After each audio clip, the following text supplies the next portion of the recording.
The Grand Meridian Hotel stood as a monument to luxury in the heart of Manhattan, its penthouse suites reserved for only the wealthiest guests. At 39, Harrison Mitchell was one of those guests.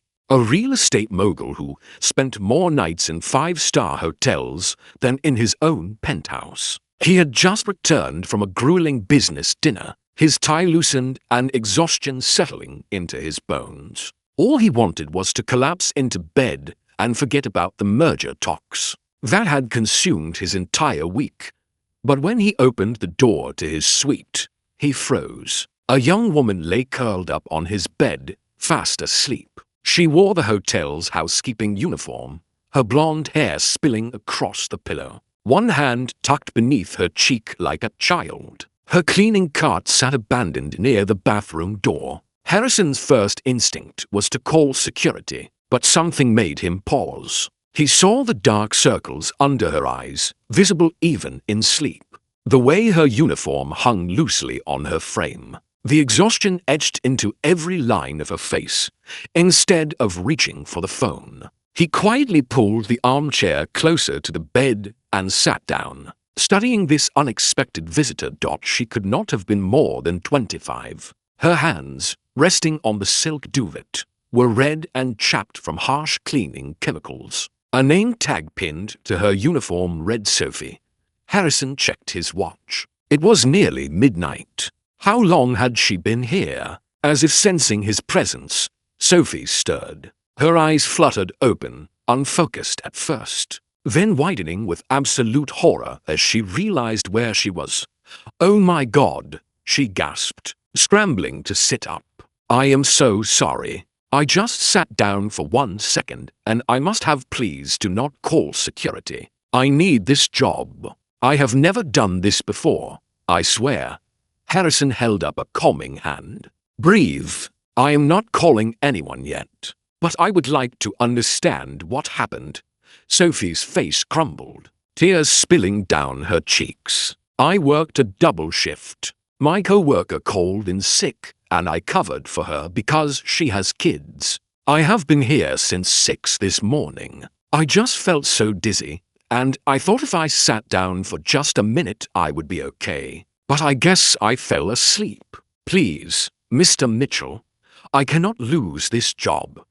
"You know my name," Harrison observed. "Everyone knows your name. You stay here twice a month. You tip generously, but you never speak to the staff." The observation stung because it was true. Harrison had become so focused on building his empire that he had stopped seeing the people around him. "When did you last eat?" he asked. The question clearly surprised her. "I had coffee this morning, and some crackers around noon, I think." "That is not food. That is survival."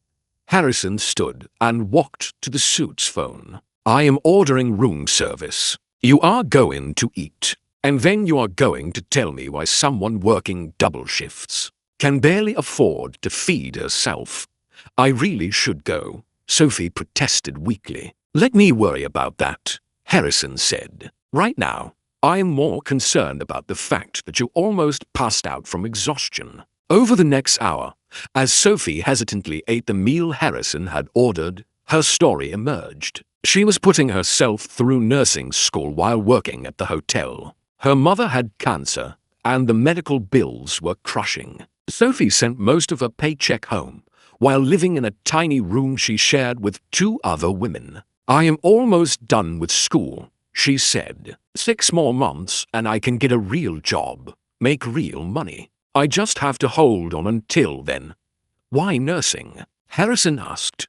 "Because when my little brother was sick as a child, the nurses at the hospital were the only people who made him feel safe. I wanted to be that for other people." She paused. "He died when he was 8. But I never forgot how those nurses gave us hope." Harrison felt something crack inside his carefully constructed armor. He thought of his own brother, alive and well, but estranged over some business dispute Harrison could barely remember. "You should not be working double shifts in your condition," he said gently.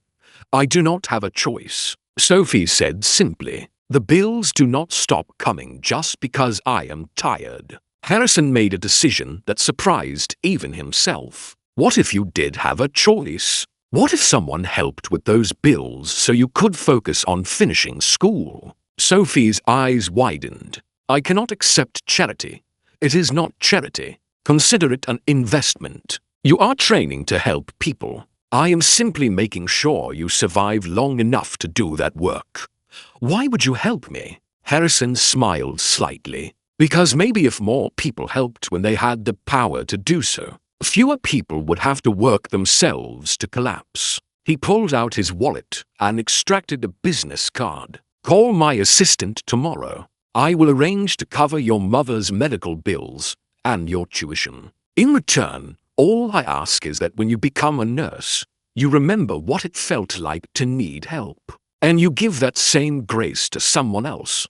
Sophie stared at the card as if it might vanish. People do not just do things like this.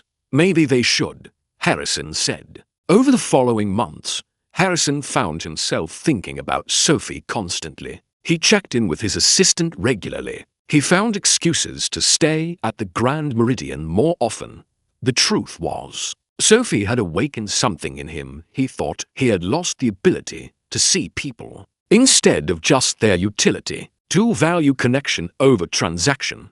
6 months later, Harrison was back at the hotel when he saw Sophie in the lobby. But she was not wearing her housekeeping uniform. She wore scrubs, her face glowing with vitality. "Mr. Mitchell," she said, walking over with a smile. "I was hoping I might see you. Please, call me Harrison." "How are you, Sophie?" "I graduated last week. I start my first nursing position at St. Mary's Hospital on Monday. Pediatric oncology. Your brother would be proud," Harrison said softly. Sophie pulled an envelope from her bag. "I wanted to give you this. It is a payment plan. I am going to pay back every penny."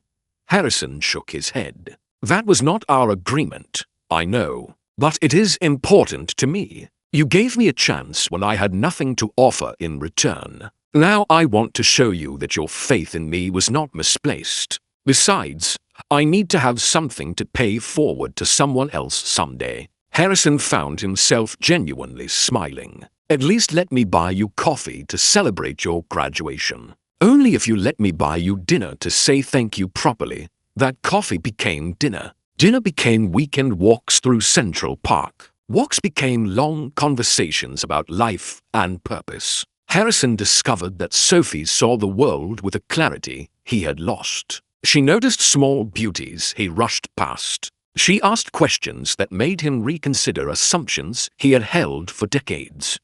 One evening, a year after that night, Harrison and Sophie stood on the balcony of that same penthouse, watching the city lights sparkle below. "I need to tell you something," Harrison said, taking her hand. "The night I found you asleep, I was miserable. Successful, yes. Wealthy, absolutely. But completely empty inside." He turned to face her fully. "You reminded me that success without compassion is just accumulation. You gave me purpose again, Sophie. And somewhere along the way, you gave me something even more valuable." "What is that?" she whispered. "A reason to come home. A reason to see people instead of just opportunities. A reason to believe that the best things in life are not purchased. They are found when we open our hearts." Sophie reached up and touched his face gently. "You saved my life that night. You saw me when I felt invisible. You treated me with dignity when I had nothing to offer you." Harrison kissed her then, and it felt like coming home after a lifetime of wandering. They were married in a small ceremony 6 months later. Sophie insisted on the hospital chapel, surrounded by nurses who had inspired her. Harrison invited his estranged brother, and they began rebuilding what had been broken. Years later, they established a foundation providing scholarships for healthcare workers from difficult circumstances. They called it Second Chances, in honor of that night when Sophie fell asleep and Harrison chose kindness over anger, and sometimes when they stayed at the Grand Meridian. They would sit on that same bed and remember the exhausted young woman and the lonely millionaire, whose lives changed because one person was too tired to finish her shift, and another chose to help instead of judge. If this story touched your heart, please like, share, and subscribe for more stories about choosing compassion. Leave a comment about a time when exhaustion led to an unexpected blessing. Your story might inspire someone today.